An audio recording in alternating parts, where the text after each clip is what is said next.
Hello everyone, my name is Professor Tiruk Parmar. I'm here to start with a new series where we are going to discuss practicals for the subject Data Warehouse, that is TY-B.Sc semester 6. Here we are going to practically see how we can perform all the data warehouse practical which is given in your board's practical journal. So following things we are going to perform in first part, that is configuring listener, configuring database and many other things. So let's start with configuring the listener. So how to configure listener and before that, what is listener? Listener means one who listens your request to access database or to access data warehouse. Now what we mean by data warehouse? Collection of databases, as we know. And why we use data warehouse? Because it helps us to segregate historical as well as current data, so that large amount of data we can also manage very easily with the help of data warehouse.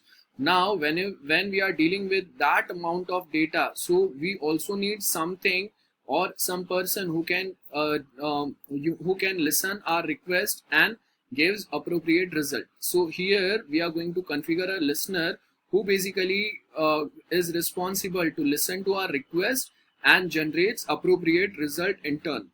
Let's start with configuring the listener. So in my laptop I have Windows 10. So in Windows 10 we have start button at the bottom. So as soon as we click on Windows button, you'll find this type of a pop-up. In Windows XP, Windows 7 and Windows 8 you will find some different options. So just look after once we are done with the installation of Oracle 11G. How we can do this? Basically I'm not going to uninstall Oracle 11G and again installing this, so I'm directly starting with the first practical. Actually it takes lot of time, and uninstalling and again installing Oracle is going to again slow down my system, so hence I'm not going to perform that particular part. You can just take assistant from other online sources, or it is also provided in reference books as well. So you can just directly install Oracle 11G. I'm going to perform practicals on Oracle 11G. So your system should be installed with Oracle 11G. Now we need to click on Oracle 11G.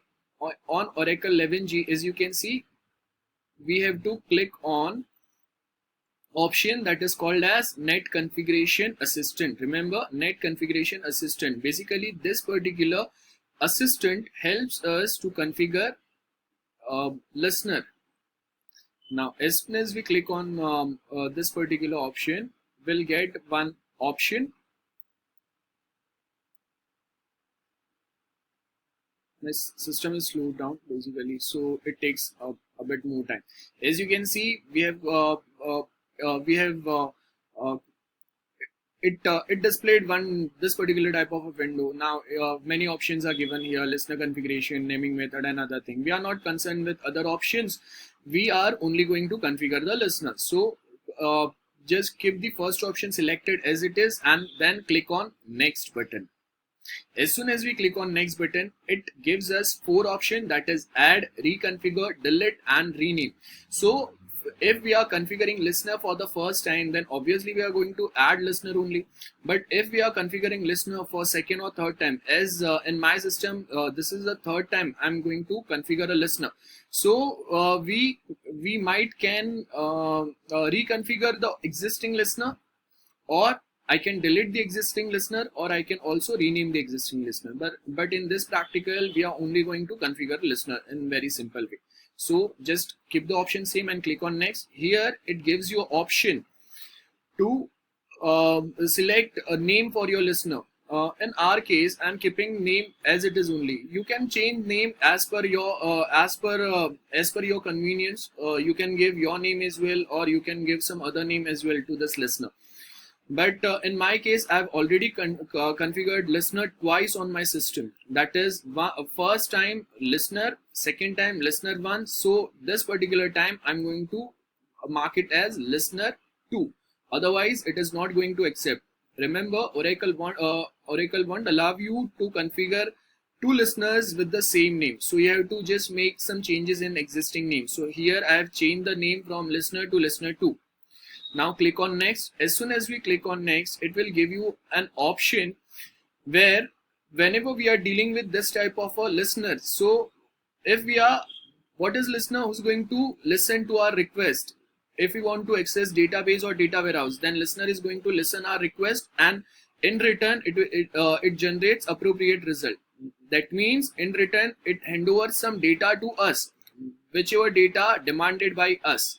So those data it is going to transfer to us with the help of TCP. TCP stands for Transmission Control Protocol. We might use other protocols as well, but in our practical we are not concerned with this particular protocols, so I'm not going to discuss those protocol in this current lecture. As you can see, by default TCP is selected, and keep that option as it is and then click on next. Remember, we do not want to change anything here, just keep the protocol TCP as it is and click on next. As soon as we click on next, you'll find one window like this, where it is asking that use the standard port number, that is 1521, or another option given where we can add some another port number as well. Now remember, one by default port number given by data warehouse or Oracle 11G, keep port number as it is. What is port number? A door through which we are going to access our database or data warehouse. So whenever we try to access, whenever we fire a query, so who's going to listen that query? Listener. On what port number? That is 1521. So do not change this, keep it as it is and click on next. So as you can see, as soon as we click on next, if you are configuring listener for first time, you are not going to face this particular screen, but I'm configure listener for third time. So it is displaying one message, would you like to configure another listener? If I click on yes, it will allow me. If I click on no, it won't allow me. It is as simple as that. So click on next. Then as you can see, again a new message. Okay, so you can just read out the screen, whatever. If you are configuring listener for second or third or more than once, if you are configuring listener, then you will find then you will face this type of a screen. As you can see, listener is selected, listener is configured, and it is showing me option that select a listener you want to start with. So it will give me three options here basically in this drop down. That is listener, listener 1 and listener 2. So I'm keeping it by default the first listener which we have configured right now, and then we just need to click on next. So as soon as we click on next, it displays one message here, that is listener configuration complete. Remember, if we do not find this type of a message, that means you have made some mistake during your practical. That is not appropriate output which we are demanding for. So listener should configure very properly before starting any practical. If your listener is not configured properly, then you will not be able to perform any practical. Remember, not be able to perform any practical, and hence we should configure listener first. Listener, the main person who's going to listen each and every request, whichever request we fire on our database. So listener is the first part or first step before starting to configure database or dimensions or cubes. We'll discuss this thing in our future practical lectures. In this particular lecture, we are going to done with our first practical. Click on finish, and as soon as we click on finish, we are done with this. So as you can see, following things we are going to perform. And in this following thing, we are done with the first part, that is configuring the listener. In our next lecture, we are going to start with creating a database. I'm not going to continue this lecture here. In second lecture, I'll show you how to create a database. Remember, next lecture will continue with how to create a database. Thank you.